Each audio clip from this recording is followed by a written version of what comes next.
Jérusalem n'a pas été reprise par une bataille, elle a été reprise par plusieurs décennies de stratégie. La route vers Jérusalem était longue et tout commence par une chose, l'unité.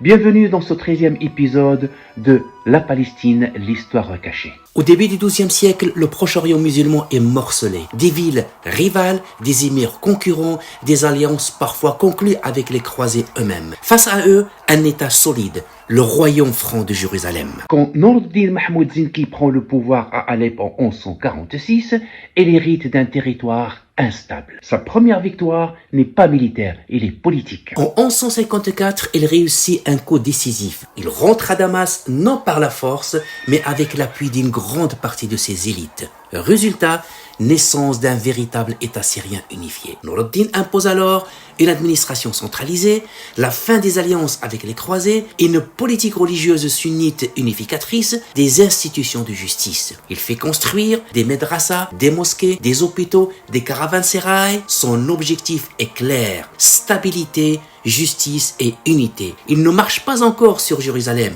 mais il enlève aux croisés leurs plus grands avantages, la division musulmane et surtout, il forme des hommes. Parmi eux, Salah ad-Din. Nour ad-Din est conscient d'une chose. Tant que l'Égypte reste séparée, Jérusalem est intouchable. En 1168, une opportunité historique se présente. L'Égypte chiite est fragilisée. Division interne, menace des croisés, pression byzantine. On appelle Nour ad-Din à l'aide. Il envoie son meilleur général, Shirkuh, accompagné de son neveu Salah ad-Din. Shirkuh repousse les croisés, pacifie l'Égypte, mais meurt subitement l'année suivante. Contre toute attente, Salah ad-Din est choisi pour lui succéder. En 1171, Salah ad-Din accomplit un acte historique. Il abolit pacifiquement le califat chiite fatimide et rétablit l'autorité sunnite. L'Égypte rejoint le projet d'unité musulmane. À la mort de Nour ad-Din en 1174, Salah ad-Din agit avec prudence. Il ne s'impose pas par la terreur. Il négocie et l'attend. En quelques années, il prend Damas, puis Alep, puis Mossoul reconnaît son autorité. Résultat inédit, un front musulman cohérent